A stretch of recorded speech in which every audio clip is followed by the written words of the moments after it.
Alors, cette fois-ci, je suis passé au troisième volume de Orot HaKodesh et il y a toute une série de chapitres qui parlent de Moussa, qui parlent de la morale. J'ai pris les chapitres 2, 3 et 4 de cette partie-là. Ils sont très intéressants. Alors, il y a donc depuis toujours, on voit chez le Rav Kook ce fait qu'il voit une sainteté qui vient à la fois d'en haut et à la fois de l'homme. Alors ça se trouve dans tous ses écrits. Dans tous les écrits du Rav Kook, on voit cette double sainteté, celle qui est cadeau et celle qui est de l'effort. Et ça sera aussi nécessaire pour comprendre ce dont on parle ici. Alors, donc on est descendu dans ce chapitre-là un petit peu plus bas que ce qu'on avait parlé dans les premiers chapitres, et on rentre en quelque chose qui est un peu plus concret. Alors, il nous parle ici dans le chapitre 2 d'Yirat Shamayim, la crainte du ciel, et du Moussar et de la morale. Et il voit la crainte du ciel, il voit deux sortes de crainte du ciel, et il voit deux sortes de morale. Alors c'est un texte court, et c'est un texte qui amène beaucoup de réflexion. Alors on va le lire, on peut le lire en entier parce qu'il est vraiment très court, et on va essayer de l'expliquer ensuite. Sarich la'asok tamid bedavar haklal shel yirat shamayim. On doit toujours s'occuper de la généralité de la crainte du ciel. L'havin et tochen inyana. Comprendre ce qu'elle comprend. L'iknot ota betarata. Et l'acquérir dans sa pureté. Betoch hasegula yoter yekara shel hachayim. En tant qu'élu, en tant que particulière de la vie. Ça, c'est la première partie de la phrase. Deuxième partie de la phrase,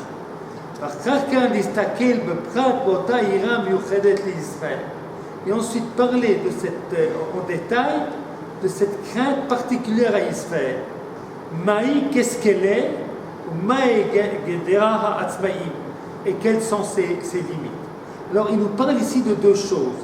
Il nous parle ici d'une Yirat Shamayim générale et puis d'une Yirat Shamayim qui est juive.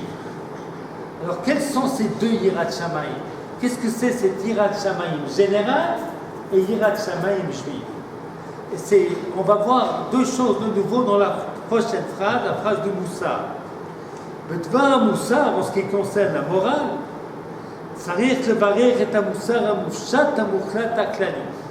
Il faut essayer d'éclaircir et de comprendre la morale moufchat théorique et puis mouklat, ça signifie quelque chose qui est dans un idéal complet. Il faut parler également de la morale qui est en relation avec la crainte du ciel.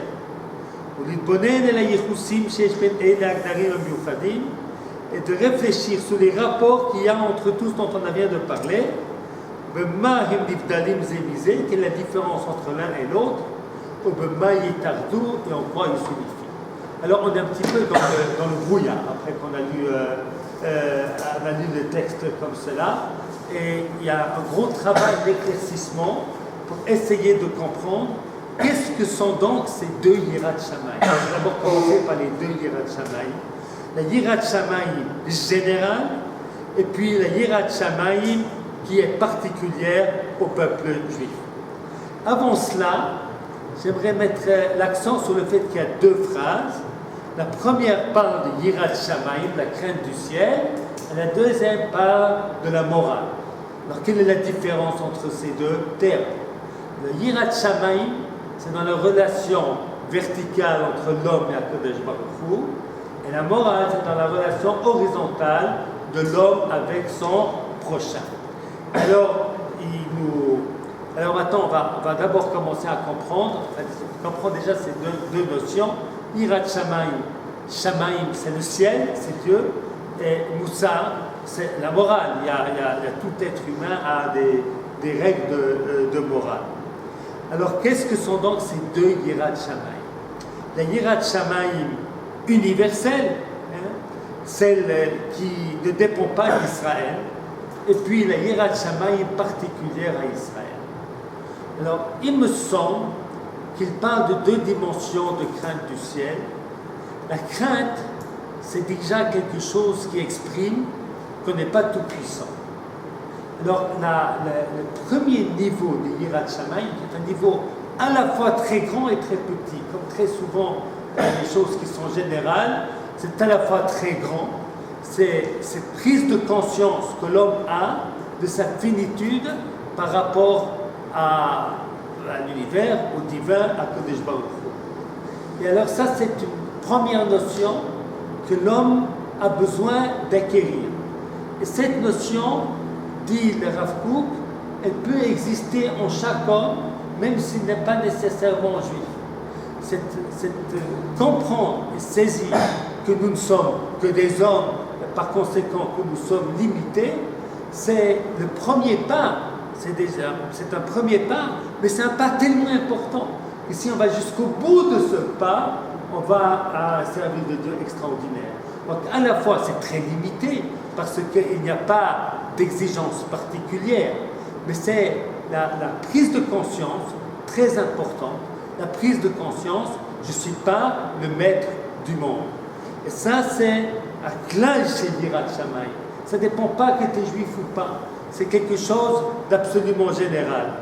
La vie n'est pas ענייניו, לתקנות אותה בטהרתה, בתוך הסגולה יותר יקרה של החיים. C'est ce qu'il y a de plus important de la vie. Un homme ne peut pas commencer sa vie, ne peut pas diriger sa vie, s'il pense qu'il est le maître de toute chose. Et donc c'est une très grande leçon de morale universelle que nous donne le Rav Kook ici. Et puis ensuite, il nous donne une deuxième leçon. ואחר כך להסתכל בפרט באותה יראה מיוחדת לישראל. La yira qui est particulière à Israël, elle vient de la Hitgalut. Elle vient du fait que Dieu s'est dévoilé. Nous allons demander Shabbat, Kashrut, enfin plein de choses. Alors, il y a une Yirat Shamayim qui est la Yirat Shamayim de vivre selon les ordres d'Akadosh Baruch Hu. Alors, la première, alors à la fois c'est un niveau plus grand. Pourquoi c'est un niveau plus grand? Parce qu'on va dans le détail. Ce n'est pas que très généralement. Mais de l'autre côté, si on n'a pas le premier niveau, je suis un robot dans ce que je fais mes mitzvot. Et je n'ai pas saisi cette Yirat Shamayim klalit, ma place de créature face au Créateur. Alors ça, c'est ce que nous enseigne ici, le Rav Kook. Alors il nous dit, vous devez réfléchir. Rav Kook est un être humain qui nous demande réflexion. Vous devez réfléchir à votre vie. Vous devez réfléchir à ce que vous faites et où vous allez. Alors, première réflexion que l'on doit avoir, il y a un verset dans Michelet, Reshit Chochma Yirat Hashem. Le début de toute sagesse, c'est la crainte. C'est-à-dire, la crainte, c'est de savoir que je ne suis pas tout puissant. Ensuite, il y a l'amour, ensuite, il y a beaucoup de niveaux extraordinaires. Et ça, c'est le premier niveau duquel tout peut découler. Alors,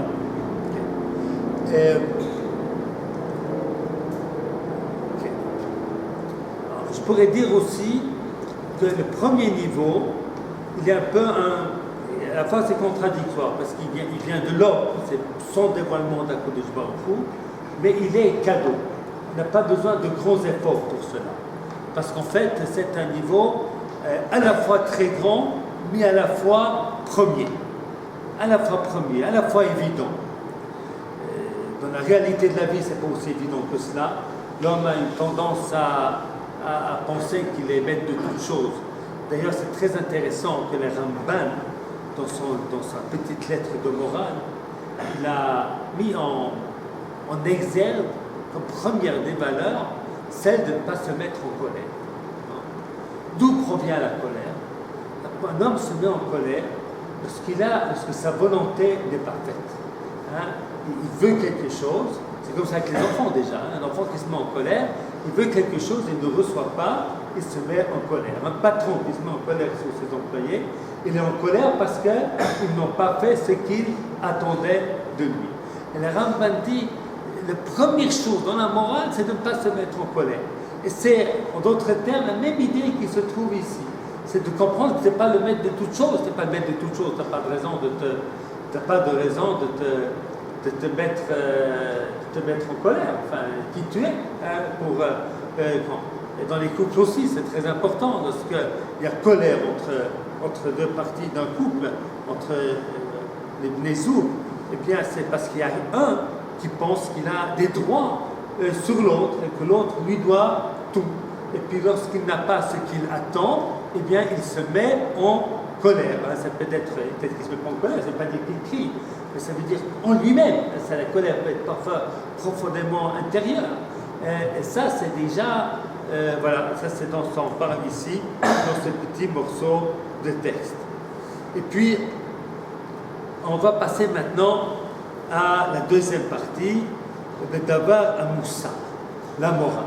Alors on expliquait déjà que la différence entre la crainte du ciel et puis la morale, la crainte du ciel c'est entre l'homme et la Kodesh Baruch.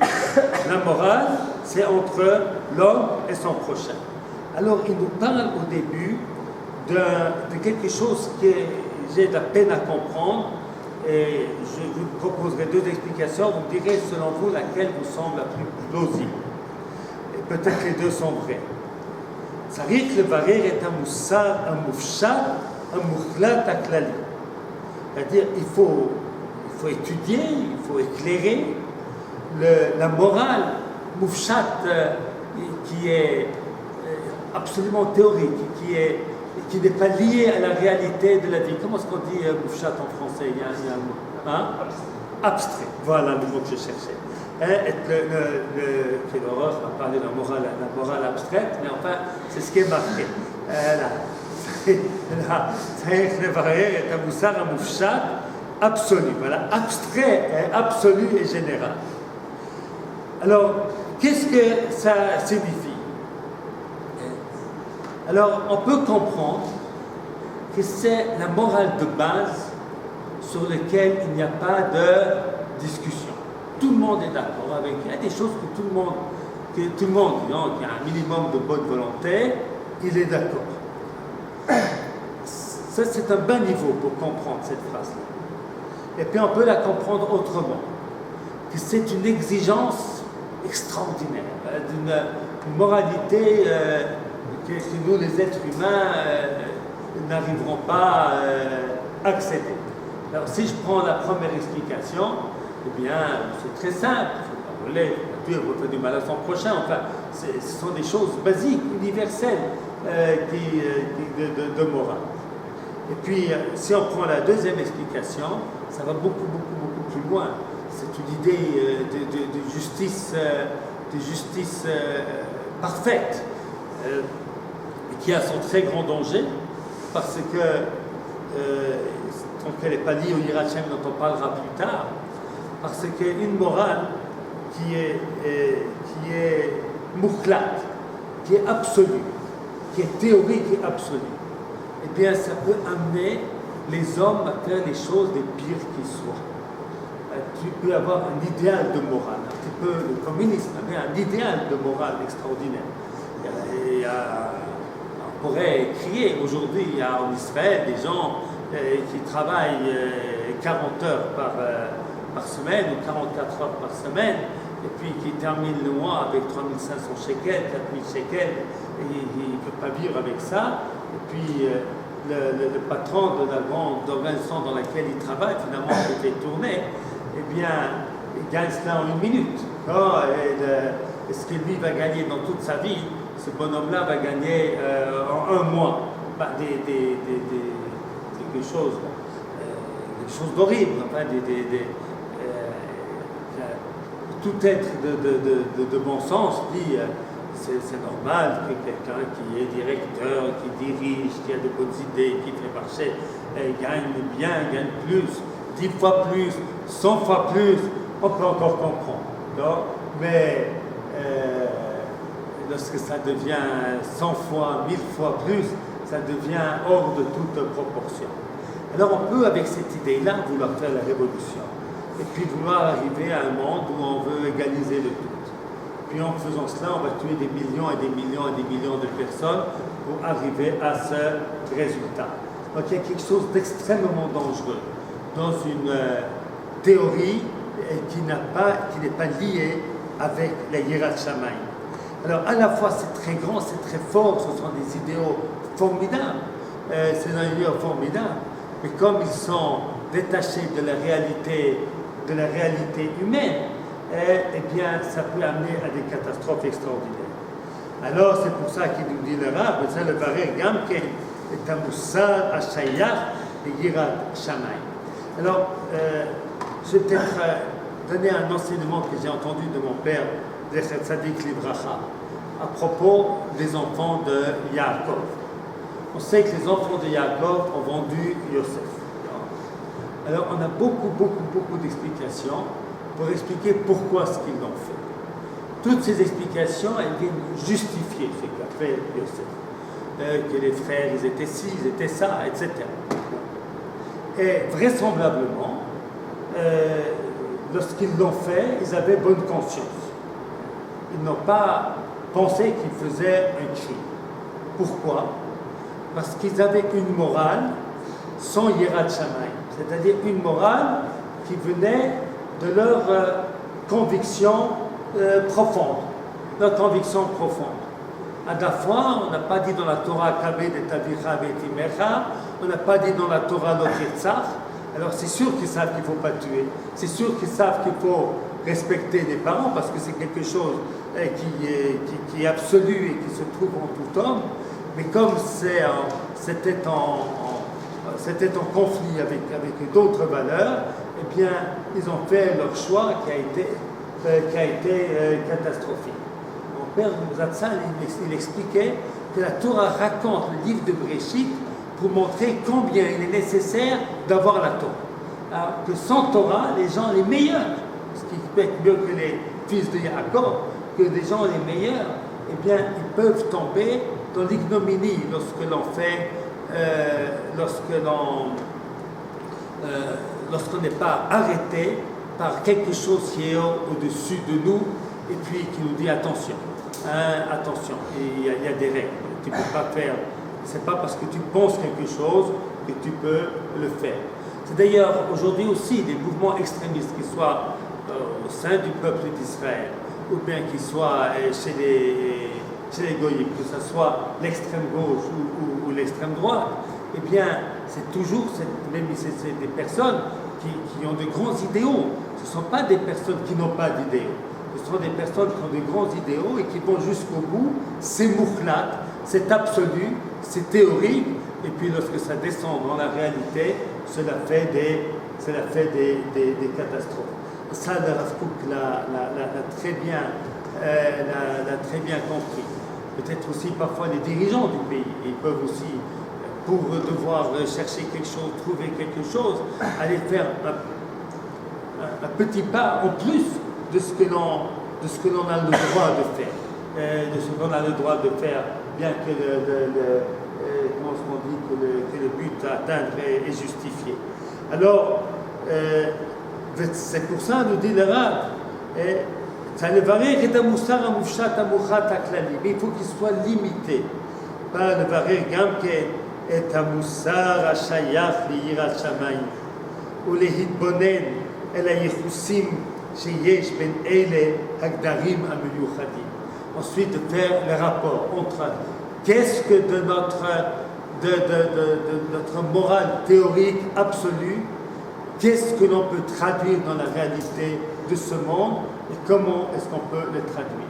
Sans parler de l'exemple qu'on a donné tout à l'heure, de l'injustice qu'il y a entre les disparités de salaire au sein d'une même entreprise, alors on pourra essayer de trouver, d'aller donner à chacun, au lieu de 3500 à tous et 1 million, on peut peut-être dire à donner à chacun 5000, c'est sûr que ça ne peut pas tenir dans la réalité du monde. Mais il y a, même en Suisse, ils ont voulu faire une loi, je ne sais pas si c'est passé, en Suisse il y a des lois, le peuple en Suisse est une démocratie très intéressante, démocratie directe.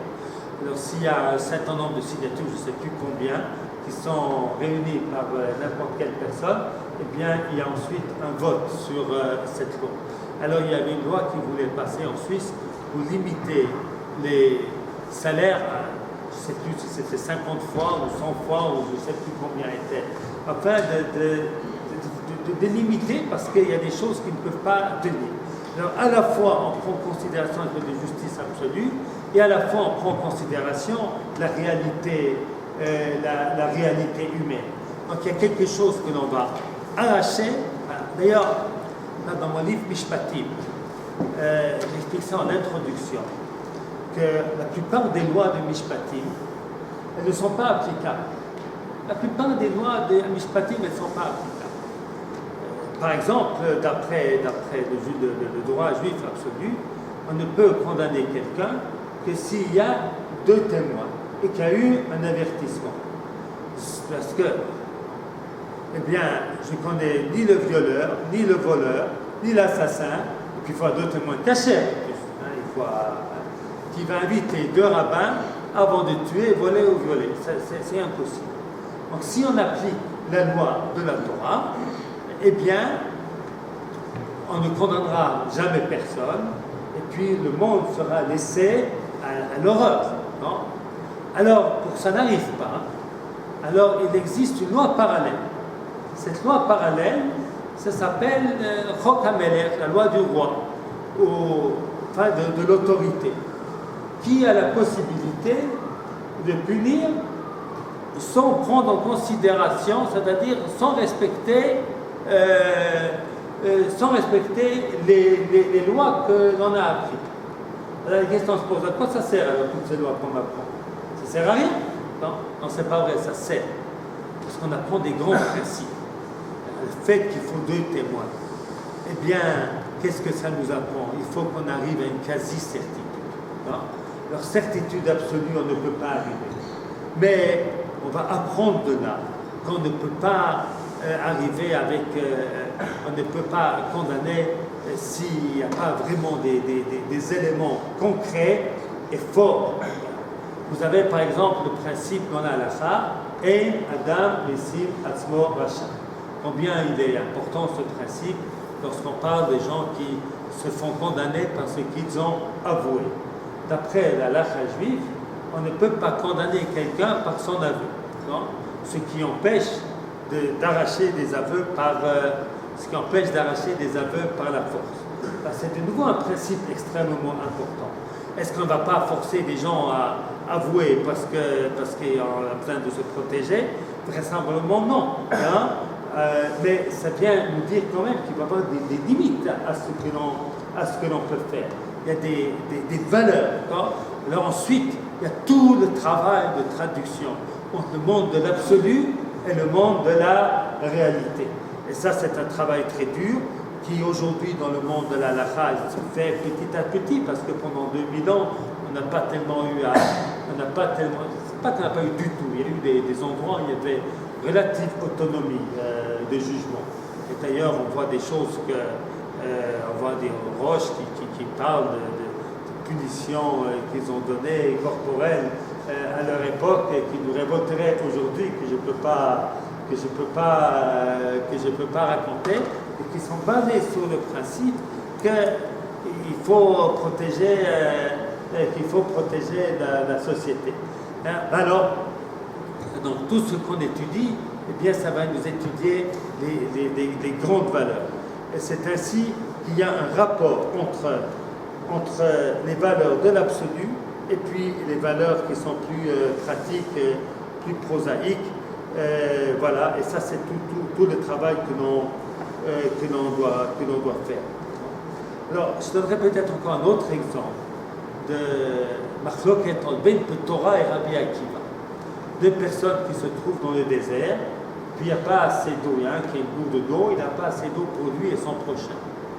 Ben Torah, il dit il faut partager la gourde en 2, même s'il risque que les 2 vont mourir. il ne peut pas voir son prochain mourir, c'est pas possible. Rabbi Akiva a dit un grand principe, Chayecha kodmim le chayecha vecha. Alors ce que dit Ben Torah, c'est très beau dans le monde de l'absolu. C'est très beau, c'est extraordinaire, c'est fantastique, c'est vraiment merveilleux. Mais dans le monde de la réalité, c'est quelque chose qui ne peut pas être. Par exemple aussi la vie d'une personne. Une personne de 80 ans et une personne de 30 ans, c'est la même chose. C'est un infini. La vie d'une personne est un infini et la vie d'une personne est un infini. Alors si on ne peut pas soigner les deux personnes, eh bien le premier qui vient, enfin je ne sais pas, mais en tout cas, c'est sûr que théoriquement, la question de l'âge ne doit pas être prise en considération. Dans la pratique, si on réfléchit que là-bas il y a peut-être 7 orphelins, je suppose que le bon sens, même si ce n'est pas la réalité, la vérité théorique, eh bien, fera agir autrement. C'est le passage de la théorie à la théorie à la pratique. Et alors, le principe est très important, parce qu'on va dire, bon, on va tuer les vieux parce que non, sache qu'une seconde de vie de toute personne, ça vaut une éternité. C'est un infini. Alors, un infini, on a pris en mathématiques, 1000 infinis, un infini, c'est la même chose. Mais dans la pratique, c'est pas la même chose. Non, c'est quand même pas la même chose. Et ça, c'est, je crois, cet enseignement important du Rav. Et puis, on va passer, si vous le voulez bien, au chapitre suivant. Alors, il y a des questions, vous voulez intervenir, ce sera plus vivant si vous intervenez, mais il ne faut pas avoir peur, je ne mange personne, là, vous le connaissez quand même un petit peu.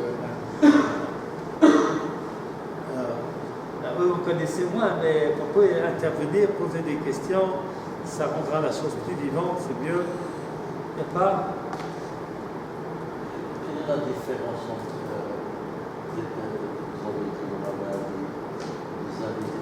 quelque chose qui est plus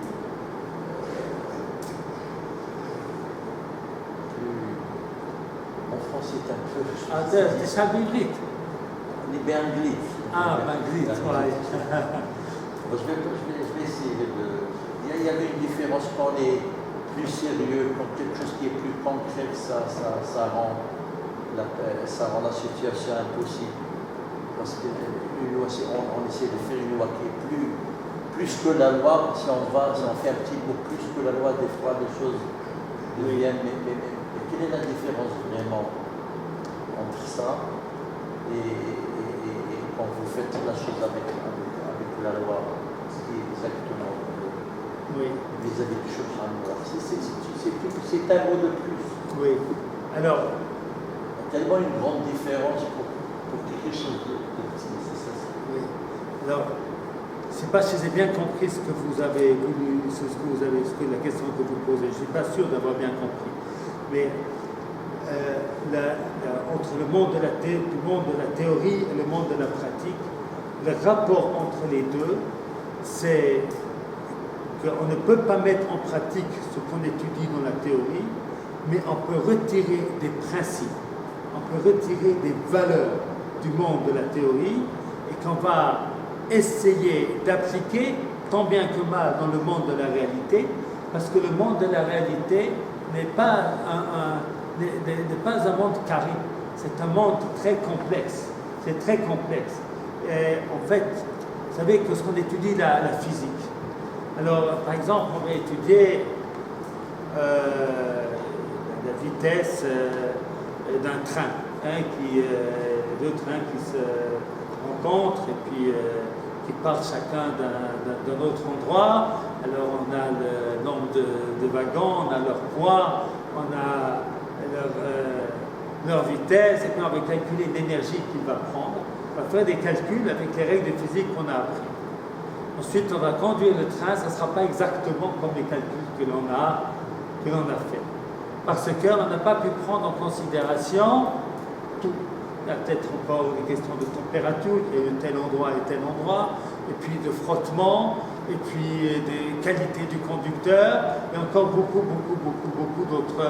beaucoup d'autres choses. Donc entre ce qui va être dans la réalité et ce qu'on a calculé, il va y avoir une marge. Quelquefois la marge peut même être très importante. Là, on faisait des exercices de physique, on disait, sans prendre en considération les frottements. Je me rappelle ce que j'étais à l'école, sans prendre en frottement. Mais toujours des frottements. Alors, bon, c'est quand on isole la chose.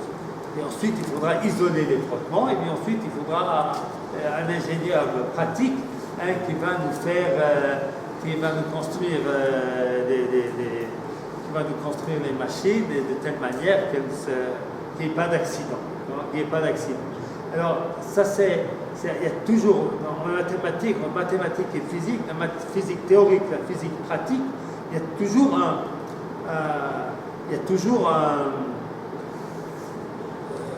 il faut toujours prendre une marge de sécurité, même très importante, parce que sans prendre cette marge de sécurité, on risque de faire écrouler les ponts et de créer des accidents, etc. Alors c'est comme ça dans toute la vie. Alors c'est la grande difficulté quelquefois des jeunes qui étudient la Torah et puis qui ne comprennent pas cela. Alors ils ont envie de mettre en pratique. Vous voyez, on avait parlé de Rabbi, on avait parlé des rabbins qui avaient dit de Rabbi qu'il était Rodef. Alors, celui qui a dit qu'il était Rodef, il ne pensait pas du tout qu'il faut aller le tuer. C'est une expression talmudique pour dire qu'il est vraiment très dangereux pour notre peuple. Voilà. Non. Maintenant, celui qui est débutant, Rodef, la c'est qu'en Rodef, on a le droit de tuer. Non seulement on a le droit, c'est une mitzvah de tuer, il faut protéger tout le monde. Non. Alors, il y a ici une incompréhension entre un langage théorique et puis ce qu'il faut faire en pratique. Et alors, le maître, lui, sait faire cette différence, l'élève ne le sait pas toujours.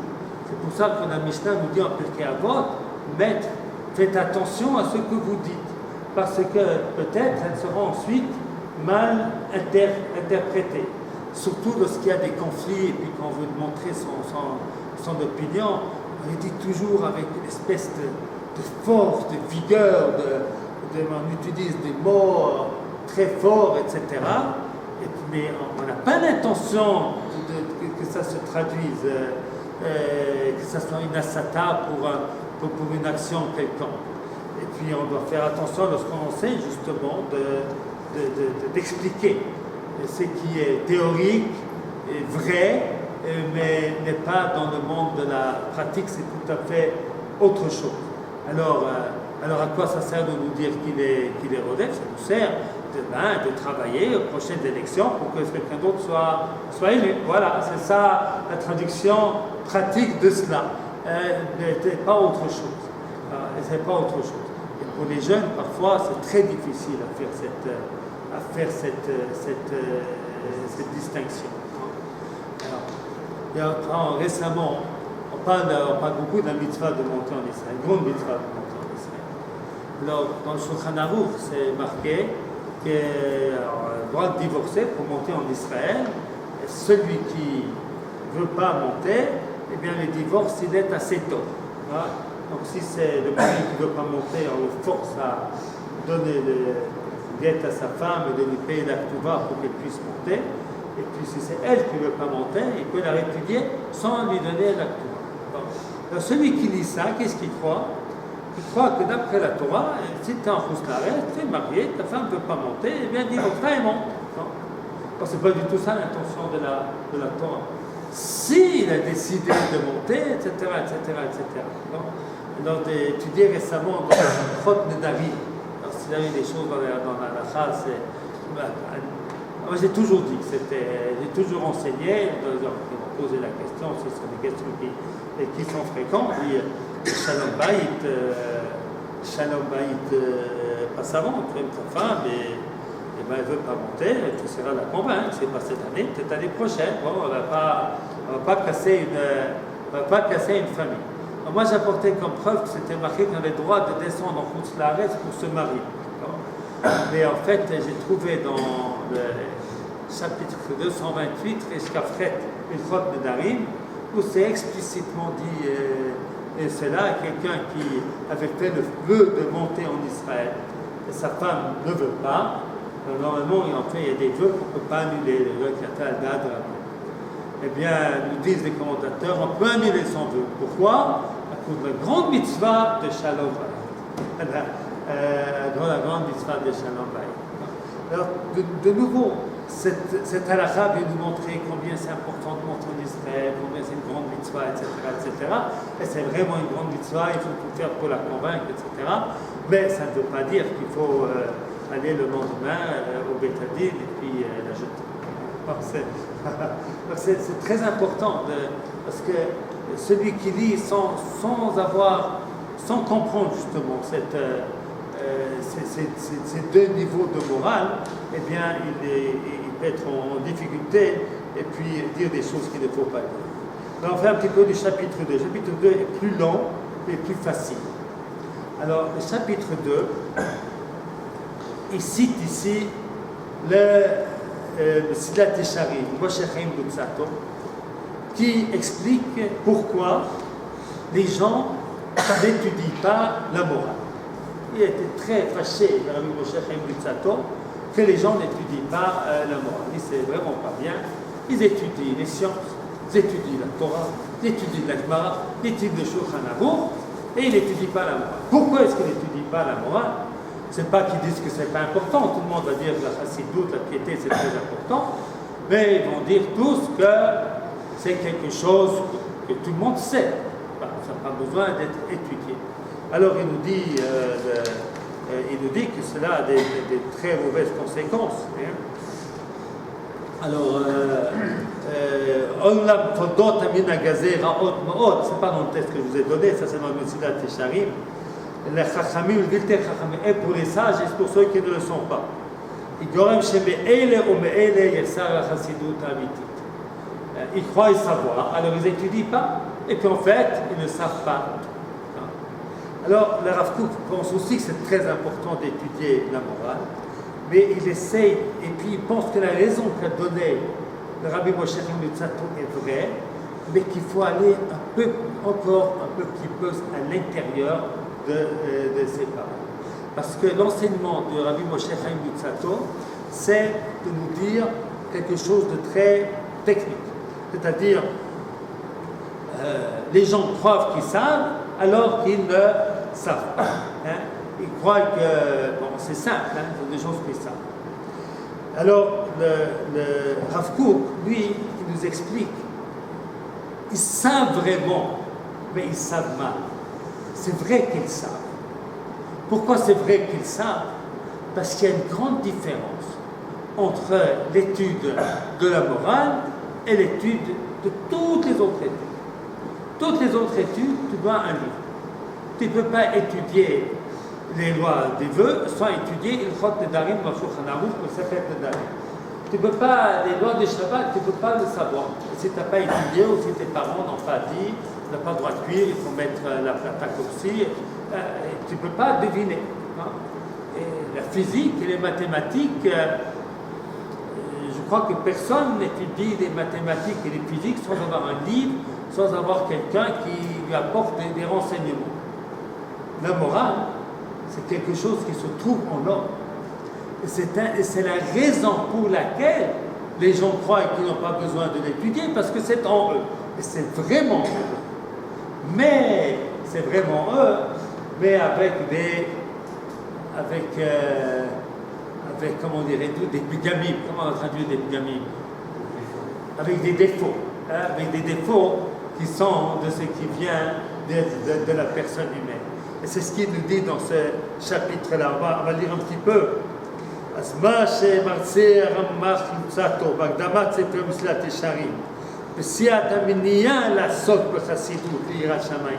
Les raisons pourquoi les gens n'étudient pas la piété et la crainte du ciel, le tort chorma limoudit en tant que science en elle-même, מפני שעיקרי העניינים האלה ידועים לכל, parce que tout le monde les connaît.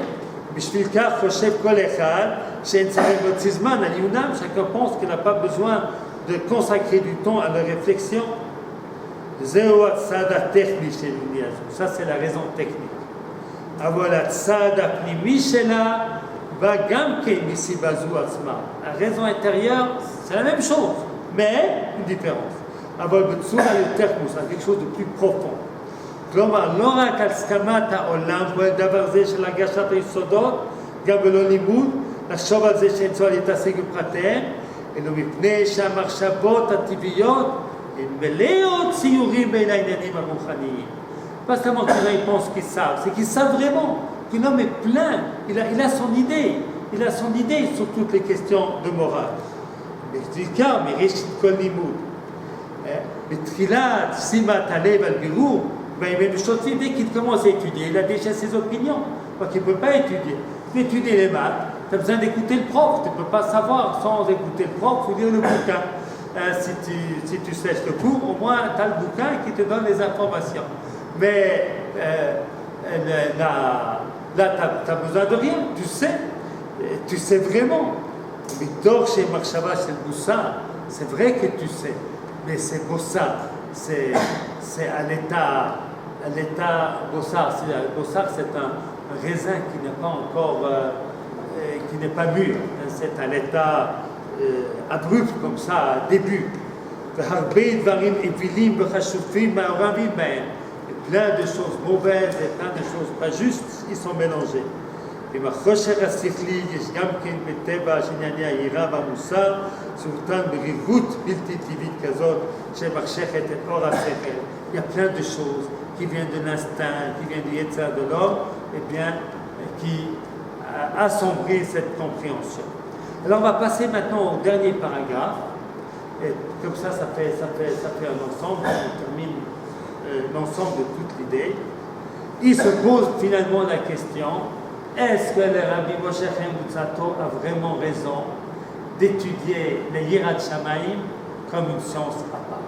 C'est pas si évident. Il faut l'étudier, mais vraiment comme une science à part. On connaît quelqu'un qui faisait de la prose sans le savoir. Non? Alors on fait le Yirat Shamayim partout. Vous faites, chacun qui utilise la langue, il y a la linguistique. Il y a des gens qui étudient. Là, il écrit ça à la fin de son texte, il y a des gens qui étudient la linguistique. Mais en fait, on peut parler sans avoir étudié la linguistique. La plupart des gens n'ont pas étudié la linguistique et puis ils parlent quand même, et ils parlent quand même. Et puis la langue, c'est très important dans tout. Tu as besoin de la langue pour t'exprimer. Si tu fais une conférence, si tu écris un article, si tu parles avec un copain, si tu grondes ton fils, tu as toujours besoin de la langue. Ce n'est pas toujours la même langue, mais c'est quelque chose qui irrite partout. Est-ce qu'on doit l'étudier comme science à part? Voilà une question intéressante. Alors, la Kouk s'interroge. Est-ce qu'il est juste de faire d'Yirat Shamayim une science à part? Et je vais tâcher d'expliquer pourquoi sans doute. En prenant comme exemple le magnifique livre du Mesilat Yesharim. Le Mesilat Yesharim, il a découpé la morale en étapes. La première étape, Zehirut. Combien il faut faire attention de ne pas faire d'Averut. Première Zrizut. Ensuite, c'est d'être Zariz. C'est d'être, comment empressé pour faire les mitzvot. Et puis ensuite, il y a des degrés. Ensuite, on a vu la piété, cette théorie extraordinaire. Alors, celui qui dit ça, il peut penser. Il doit commencer par le numéro 1, il va terminer le numéro 1, il passera au niveau 2. Ensuite, il passera au numéro 3. La réalité de la vie n'est pas du tout comme ça. Tu fais un petit peu du niveau 10. En même temps, tu n'as pas tout à fait réussi le niveau 1. Parce qu'un homme, c'est beaucoup plus compliqué. Il faut avoir un moment plein de chassidout, plein de bonté, plein de générosité. Alors, c'est très important d'étudier le Mesilat Yesharim. Mais ensuite, il faut bien comprendre que que la catégorisation, elle a son danger. Et voilà le doute qu'il a. Une question. אם אפשר להעמיד את הלימוד של יראת השם בתוך חטיבה בפני עצמה, במערכה של כל הלימודים שבעולם, אפילו אם נעמיד אותה בראש כולם, וכפשטה דקרא ראשית חוכמה יראת השם.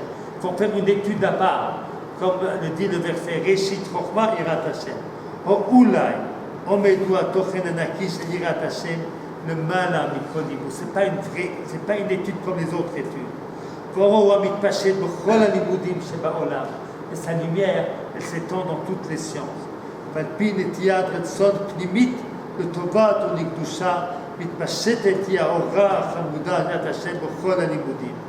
Alors, étudions le Chumash en recherchant dans le Chumash la Yirat Shamayim qu'il y a dans le Chumash. Étudions la Mishnah, étudions la Halacha en cherchant partout le côté de lumière, la moussar et la morale qui s'y trouve. Alors, c'est une grande question que pose ici le Rav Kook. Alors, à la fois, il nous a exprimé combien c'est important. Il nous a expliqué pourquoi les gens ne l'étudient pas, pour nous dire qu'il faut l'étudier. Ensuite, comment l'étudier? Eh bien, voilà la grande question. Je vais terminer par une petite histoire. Je ne sais pas si c'est vrai ou si ce n'est pas vrai, parce que mon père dit que ce n'est pas vrai. Voilà. Moi, je me rappelle en tant qu'enfant que j'avais à la maison le livre Le Sentier de Rectitude, qui est la traduction du Mesilat Yesharim. Puis un jour, je ne l'ai pas trouvé. Je ne sais pas quand on a piqué le bouquin. Non? Et moi, j'affirme que c'est mon. Qu'on m'a pris le bouquin, on m'a dit on ne voulait pas que j'étudie ce livre. Il y a quelques années, enfin avant mon père est décédé, je me raconte, je me dis c'est pas bon. Il n'avait jamais fait une chose pareille. En tout cas, moi, dans ma tête d'enfant, je me rappelle de ça. Maintenant, ma mémoire à moi, vous savez qu'elle est défaillante, et depuis toujours défaillante, donc je ne sais pas si c'est vrai. Et la raison pour laquelle, j'ai même la raison pour laquelle, eh bien, ce livre m'aurait rendu trop sérieux et trop triste, alors qu'il faut être toujours joyeux, parce que c'est trop d'exigence. Et puis, il pensait que j'avais une âme de tzaddik, que j'allais vouloir vivre exactement quoi le Mesilat Yesharim, vous ne connaissez pas vraiment. Alors, voilà. C'est un petit peu cette crainte-là qu'a ici le Rav Kook. Parce qu'on fait l'étude de la Yirat Shamayim en tant qu'étude à part, qui est déconnectée finalement de la réalité. Alors, à la fois, il faut l'étudier, à la fois, il faut savoir comment l'étudier. Voilà. Alors, pour la deuxième partie, là, on n'a pas vraiment de temps, je crois. 5 minutes, il faut laisser 5 minutes de respiration. Voilà. Moi, je vais courir chez ma maman qui est à l'hôpital.